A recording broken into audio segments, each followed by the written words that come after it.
Halo pemirsa, senang sekali dapat menyapa Anda di siang hari ini di White Shot. Saya Berita Laura. Dan juga saya Robert Haryanto. Kami sudah mempersiapkan banyak sekali informasi untuk Anda. Kami akan menemani Anda selama 4 jam ke depan dengan sejumlah informasi. Bagaimana dengan hasil dari Piala Dunia semalam? Suarez ternyata buat ulah lagi, yaitu gigit pemain lawan. Ada lagi korban giginya Suarez ya.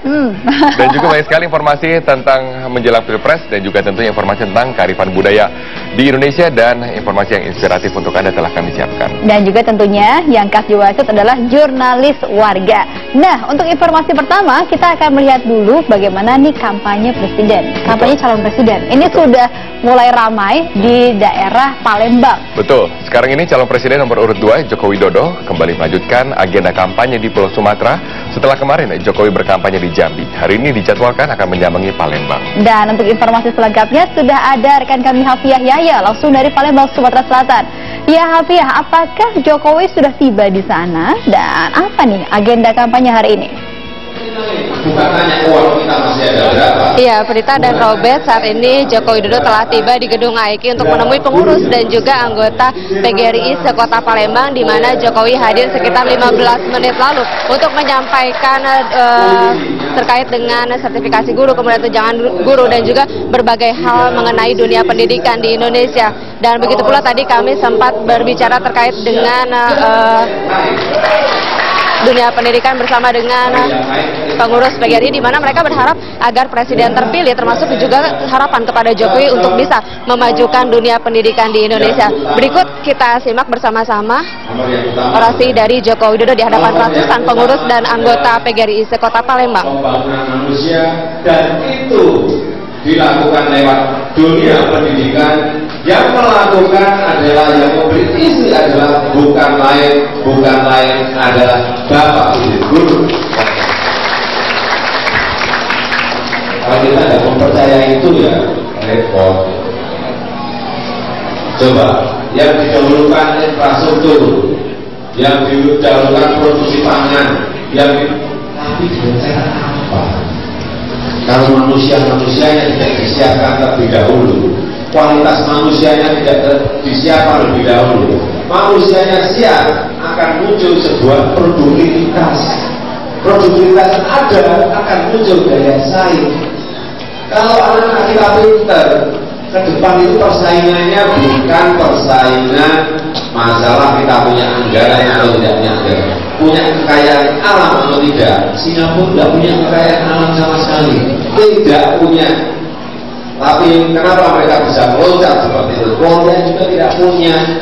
Kita ini melimpah ruah, tapi kenapa kita tidak makmur?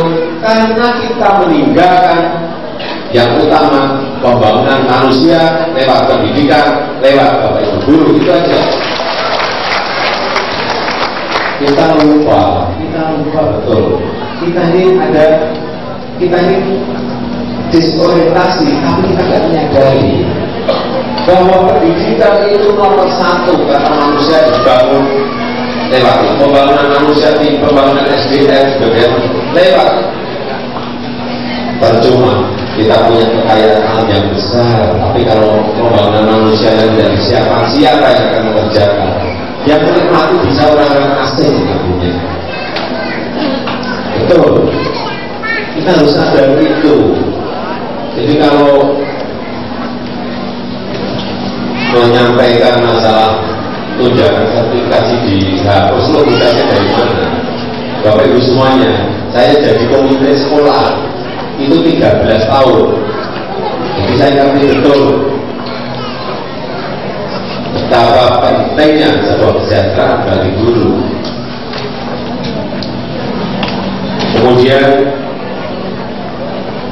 yang kedua masalah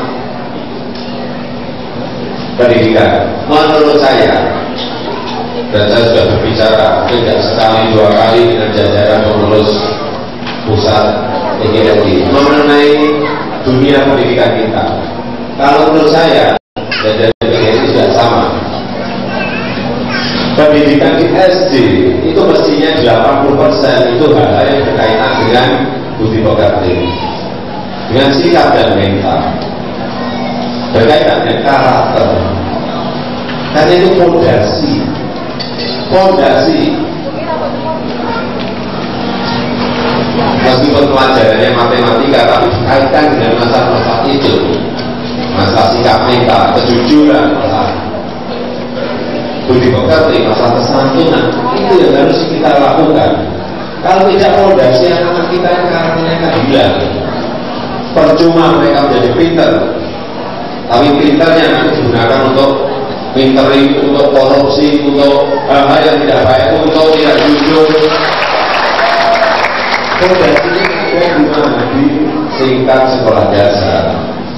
Kalau menurut saya 80% itu pendidikan karakter, pendidikan sikap mental, pendidikan budi pekerti itu ada di SD. Di SMP mungkin 60-40. Di SMA SMK baru 20-80.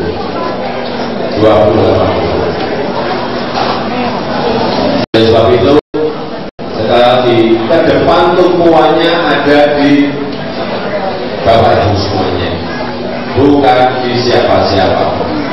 Dan saya masih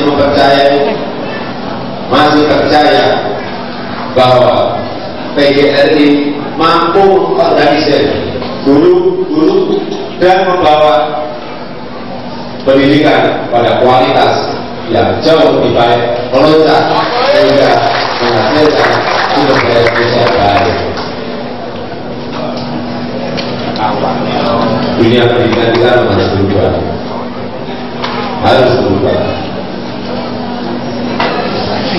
dan semua orang harus mempunyai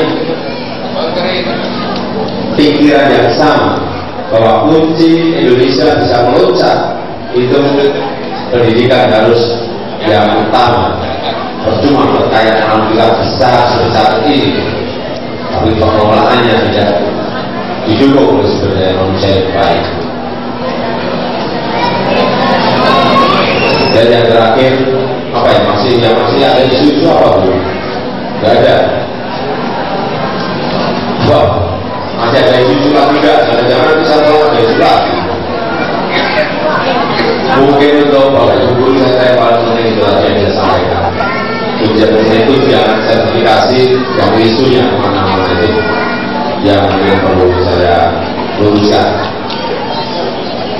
Sekali lagi saya mengucapkan terima kasih yang sebesar-besarnya atas penerimaan yang begitu hangat pada siang hari ini.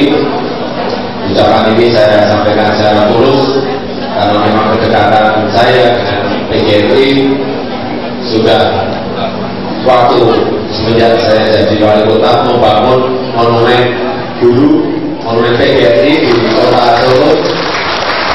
Waktu saya jadi wali kota sudah jadi selesai, alhamdulillah, dan itu merupakan sebuah monumen untuk mengenang bahwa awal-awal kemerdekaan guru sangat berperan membangun republik ini, membangun negara kita, membangun bangsa kita, bangsa Indonesia. Terima kasih. Wassalamualaikum warahmatullahi wabarakatuh. Terima kasih banyak kepada Bapak Insya Joko Widodo yang melakukan sambutannya. Ya, itu tadi beberapa hal yang disampaikan oleh Joko Widodo terhadap ratusan pengurus dan juga anggota PGRI sekota Palembang seputar isu-isu di dunia pendidikan, di mana concern dari Joko Widodo jika terpilih sebagai presiden nanti ingin memajukan sumber daya manusia melalui pendidikan. Untuk sementara demikian, Prita dan Robert.